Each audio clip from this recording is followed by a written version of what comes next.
ছাত্র জনতার আন্দোলনে গত ৫ আগস্ট সরকার পতনের পর থেকেই অনেকটা আত্মগোপনে রয়েছেন দেশের আলোচিত কন্টেন্ট ক্রিয়েটর তৌহিদ আফ্রিদি। তিনি ও তার বাবা মাই টিভির মালিক নাসির উদ্দিন সাথীর বিরুদ্ধে হত্যা মামলা দায়ের করা হয়েছে। এই অবস্থায় আত্মগোপনে আছেন এই তারকা। তবে বিভিন্ন সূত্রে জানা গেছে সম্প্রতি গোপনে বিয়ে করেছেন আফ্রিদি। বিয়ের খবর সামনে আসায় আবারও আলোচনায় এলেন তিনি।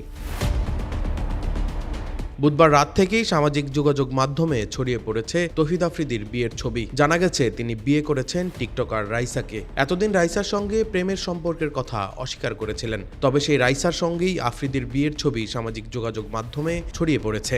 ছবিগুলো কবের বা কবে বিয়ে হয়েছে এ ব্যাপারে কোনো তথ্য পাওয়া যায়নি। জানা গেছে রাইসা দেশের একটি বেসরকারি বিশ্ববিদ্যালয় থেকে স্নাতক শেষ করেছেন। তবে অন্তর্জালে এমনই গুঞ্জন ভেসে বেড়াচ্ছে যে দুই পরিবারের সম্মতিতেই তাদের বিয়ে হয়েছে।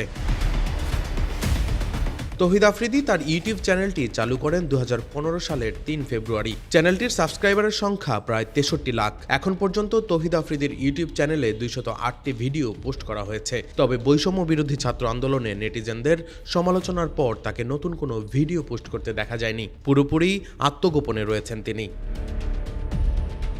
বিনোদন ডেস্ক, মেট্রো টিভি।